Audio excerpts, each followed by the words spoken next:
So Mason, I have to start this looking to the past a bit. 357 days ago, you were here after that devastating loss to Western. I know athletes are supposed to have short memories. You're looking forward to this game, but leading up to it, have you had time to really kind of reflect on not only that loss, but the journey to get all the way back? Because when you lose a game like that in heartbreaking fashion, next year must seem like forever that you have to wait. Yeah, obviously going all the way back to that Vanier Cup in 2021, you put so much work into it, and it's quite a different team this year than it was last year. Guys I came in with, all kind of, that was their fifth year game, that was their last kind of game because I took a red shirt. So it was tough in that way, just seeing, you want to make your friends champions, your buddies champions, stuff like that, more so than yourself. And I think losing that game and seeing just all my best friends kind of lead the program as their last game kind of going out like that was tough. And yeah, it definitely inspired me to get back here, take on this long journey with my teammates, and I'm happy we're here, and hopefully we can finish it off a little bit better this year. That being said, what's the difference between the quarterback who was sitting in that chair last year versus the one going in this year? I think quite a few things. I think I had to step up. Don't get me wrong, I believe I was a leader on the team the previous year as well, but like I said, a lot of fifth-year guys leaving. I think I really had to step up and be that kind of key leader role this year, and I think I've done that well. And I think as a quarterback, I've really stepped my game up quite a bit without the help with Matt Card and all those veteran linemen that we could lean on so much. I really had to kind of step up my passing game. We had a lot of young receivers. We built that chemistry over the offseason. So I think that's I've made two big strides in my leadership and just my quarterback play. Step up your passing game. Is that what you just called it? Because we use the term video game numbers all the time in sports, and I always think it's just over-exaggerated. But have you taken a look at your stat line any time and said, did I really just average almost 350 yards per game? Because it's not exaggerated when looking at what you did this year. Yeah, no, I appreciate the kind words, but you know, it's one of those things where Florida does such a good job integrating the run and the pass.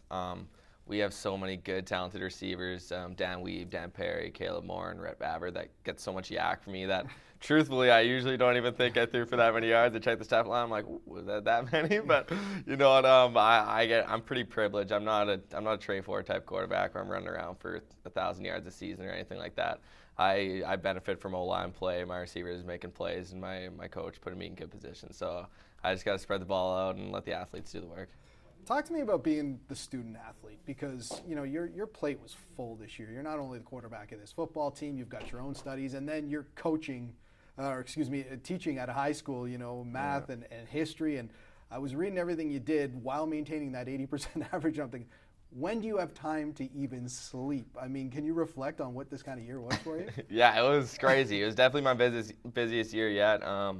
Kind of the day you wake up early, you get ready, you go to teach grade 9 math in the first period, and you teach gym and then history throughout your day, and then you're straight from the school to the clubhouse. You get to meetings, film, practice. When you get home, it's time to mark some papers and do some lesson plans and whatever else goes with it. So it's early mornings, late nights, but I wouldn't change it for the world. It was really fun.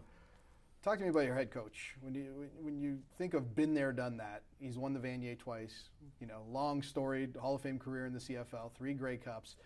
X's and O's aside, because we know he knows his football, but when he says something to you, how much more weight does it carry knowing that his trophy case is just that full? Yeah, for sure. You just step in his office at the clubhouse and you'll see he's pretty accomplished. But yeah, no, he obviously he's a powerful dude. He kind of has an aura about him where when he talks, you listen, sort of thing. And yeah, he's very passionate about the game.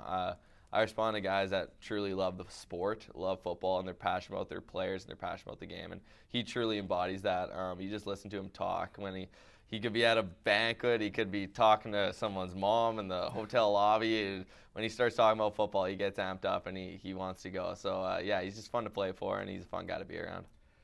I understand the job's not done. You've got a pretty big football game on Saturday, but this is your 5th and final year of eligibility. You talked about some of your teammates leaving last year. Have you really put that into perspective that, once that game is done, win or lose, that jersey's coming off for the last time? I've thought about it for sure, but I don't think it's necessarily sunk in yet. It probably won't sink in until after the game. I'm sure it'll be emotional and all that, but you know what? It's been such a fun ride. I couldn't change. I wouldn't change anything for the world, and hopefully we can go out on top and make it a good lasting memory. 2 more. You mentioned that you haven't shaved or cut your hair because that's what you do in the playoffs. Any other strange superstitions that you've developed over the last 5 years that you're going to for sure do before Saturday? Oh, there's a lot. I'm a creature of habit. Everything's left or right when you're putting the gear on. Got to be left or right.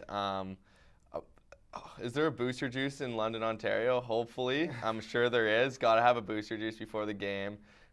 Regular, the original is the order always. Got to walk around the field about 2 hours and 15 minutes before the game. There's quite a bit that goes into it. I'm very creature of habit, so yeah, there's quite a few.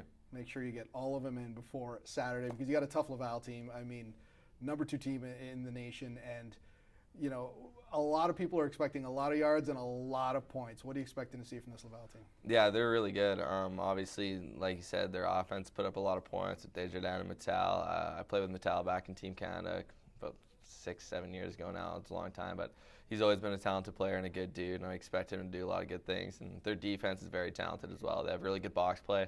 They stop the run really well, and they're well coached and disciplined in the back end. So we're going to have our work cut out for us, and we're just going to have to be disciplined, stay ahead of the sticks, and be efficient on first down. I'll let you go because you got to go find a booster juice before the game. Yeah, Thanks so exactly. much. Thank Good you. I luck. appreciate it.